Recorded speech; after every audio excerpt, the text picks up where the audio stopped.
Welcome to Chinese Folk Tales. I'm Manling with another wonderful story to share with you today. This time it's all about a woman named Amani Shaham. You could call it a tale of rags to riches, but it's much more than that.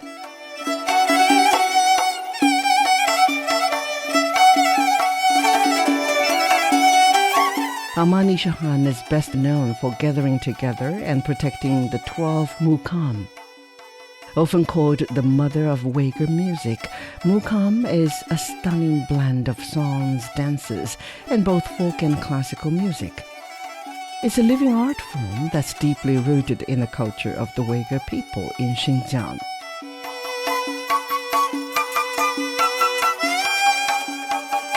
But our story today begins not in Xinjiang or anywhere on Earth, in fact.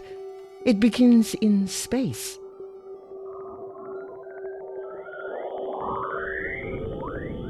Back in 2008, if you listened very intently, you could almost catch a faint melody from beyond the clouds.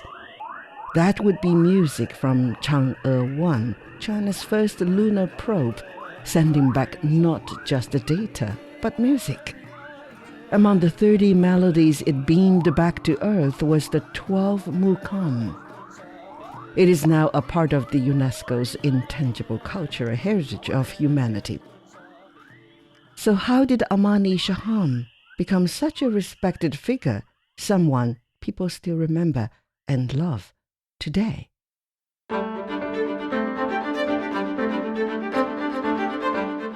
Let's travel back for about 500 years in time. Look, right there, can you see? There's a deer running through the forest. But can you also see two people, the hunters? Wait! It's right there! In that open space up ahead. Ah, yes, a deer. That's some fresh meat for our dinner tonight. And he raised his bow, took aim, and was about to shoot. But a sudden noise spooked the deer, sending it bolting into the brush toward the river. At that moment, a girl was herding sheep by the riverbank. Her name was Amani Shaham. Life was good. She was humming to herself when, all of a sudden,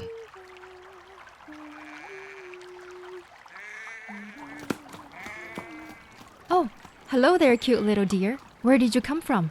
the deer stood trembling beside her, eyes wide with fear. It was as if it knew that she would protect it from the hunters. Hey, young lady. Did you see a deer come this way? Well, did you? Answer me? With great calmness, Amani Shaham hid the deer amongst her flock. No, sir. I did not see any deer. The poor little animal had nestled so low among the woolly bodies of the sheep that it couldn't be seen at all. What bad luck. Never mind. We'll get it another day. So they walked away empty-handed.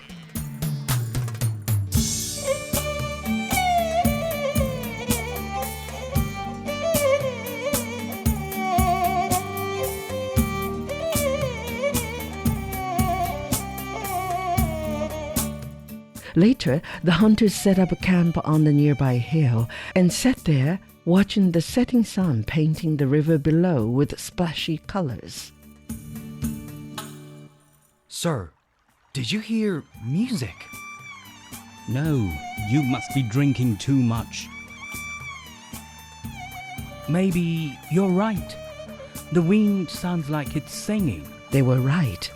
The sound of someone singing was carried by the breeze. They followed the voice, trying to get a better view of where it came from. There, sir. It's the girl herding the sheep. She's the one singing. Quiet. It is so beautiful. Drawn by the sound, the hunters walked toward it, step by step. Almost without realizing it, they had followed the girl all the way to her doorstep. It was a woodsman's cottage. An old man came out as the girl approached. My dear daughter, it's getting dark quickly now. Go inside where it's warm. I will chop a few more logs for the evening. Amani went inside and kept singing as she prepared supper. Outside, the two hunters were entranced by her voice and crept right up to the kitchen window to be able to hear her. Lost in the music, they didn't see the woodsman coming up behind them with an axe. Hey, you two! How dare you spy on my daughter? Get away from here. Oh, forgive us, sir. We heard such nice singing and wanted to see who had such a beautiful voice.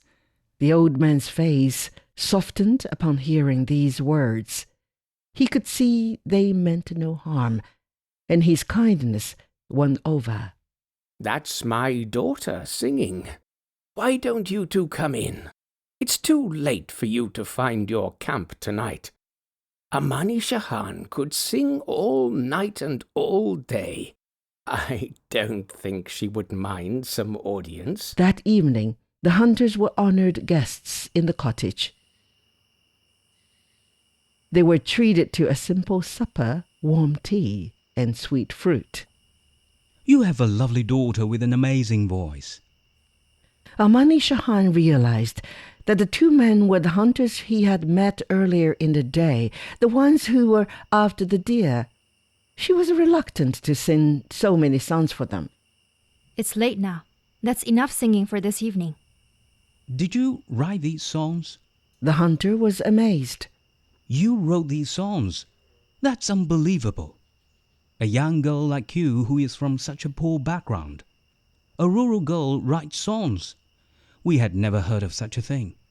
Hey, watch what you say. My daughter says these are her songs. They are her songs.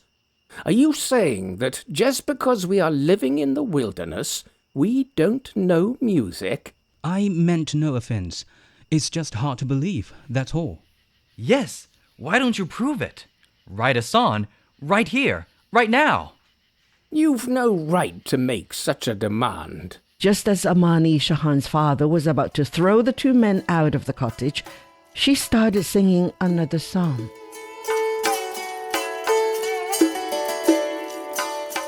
She sang, "When truth becomes the butt of jest. Tonight, this room grows thorns in my chest." The words were simple but powerful. So powerful, in fact, they left the two hunters speechless. The two apologized profusely, and one of them even started singing himself. Not bad. Said Amani Shahan, and she began to dance to the hunter's song. The neighbors heard the music and the laughter and joined in one by one. Together they spent an evening of which the memory would never fade. Just like that, the woodsman's daughter slipped into the heart of the singing hunter.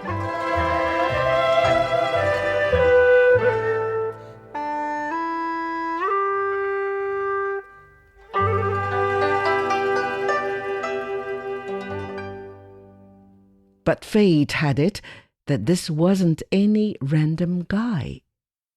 Underneath that one clerk stood none other than the king himself.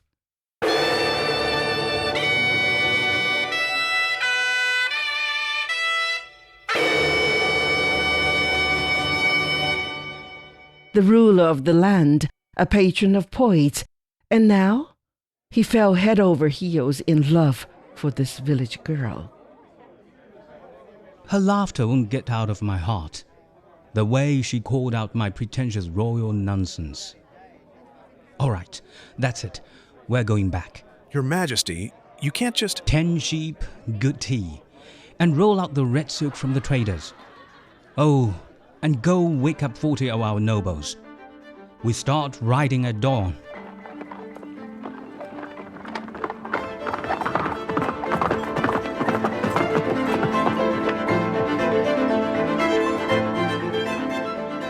he returned once more to that little cottage. But this time, he came wearing his crown.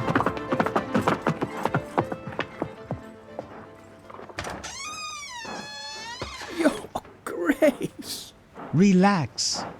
I'm here to make you the father-in-law to the king.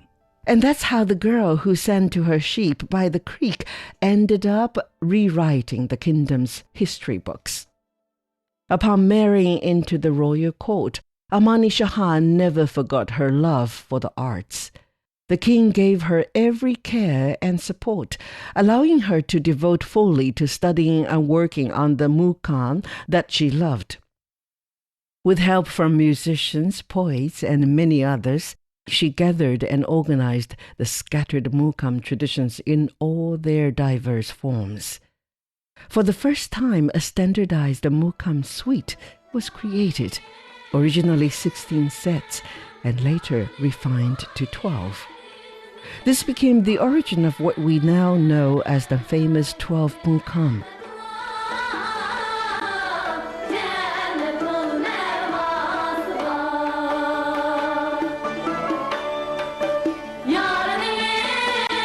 But unfortunately, their love story didn't have a happy ending.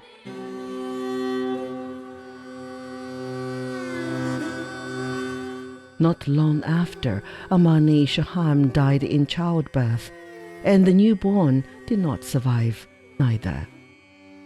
Upon returning from battlefield, the king was shattered by grief, so much so that he commanded the construction of a grand mausoleum to enshrine the memory of his beloved Amani Shaham and their child.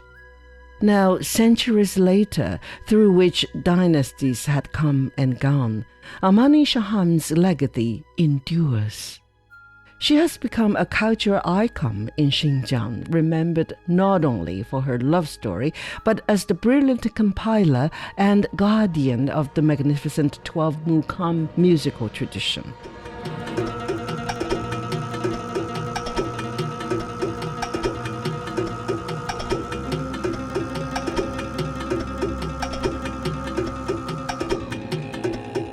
If Amani Shahan's story has touched your heart, you are welcome to Xinjiang to experience her lasting cultural contributions.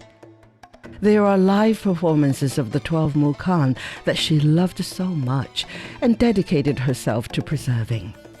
You can also visit the exquisite Amani Sakam Mausoleum in Yarkand County, a timeless tribute to this remarkable woman who gave so much to Uyghur culture.